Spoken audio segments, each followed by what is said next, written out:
গ্রাম বাংলার ট্রেডিশনাল জিনিসের পাশাপাশি মেয়েদের সাজার জন্য সুন্দর সুন্দর চুড়ি থেকে শুরু করে কসমেটিক এবং ঘর সাজানোর জন্য বিভিন্ন আসবাবপত্র, সেচনিদানি, কাঠের তৈরি অনেক কিছুই কিন্তু এই মেলায় পেয়ে যাবেন আপনারা।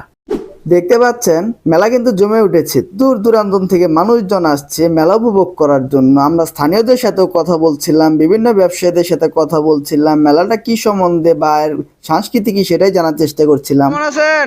ভালো গোস্ত নামটা কি এই মেলার? হিন্দু বড় ফলদা আচ্ছা, ফলদার গোস্ত মেলা। গোস্ত এটা মেলা কত বছর ধরে হইতেছে? 15 হয়েছে। 50 বছর। এটা সূচনা কিভাবে হয়েছিল এই মেলাটা? এটা ওই পাড়ার থেকে শুরু হয়েছে। মেলা উপলক্ষে দেখতে পাচ্ছেন বাচ্চাদের খেলার বিভিন্ন সামগ্রী থেকে শুরু করে রসালো বিভিন্ন খাবার সবকিছুতেই কিন্তু মেলা প্রাঙ্গণ জমে উঠেছিল।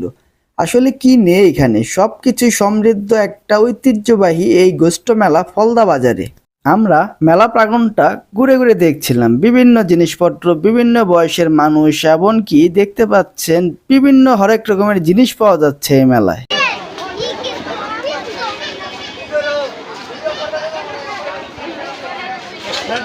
ভালো। আপনার নামটা কি? আমার নাম মোহাম্মদ আব্দুল্লাহ। বাড়ি কোথায়? গোবিন্দিসি। ওইখানে মেলা ঘুরতে আসছেন? জি বছর বছরে আসা হয়? জি। কয় বছর হলো আসা?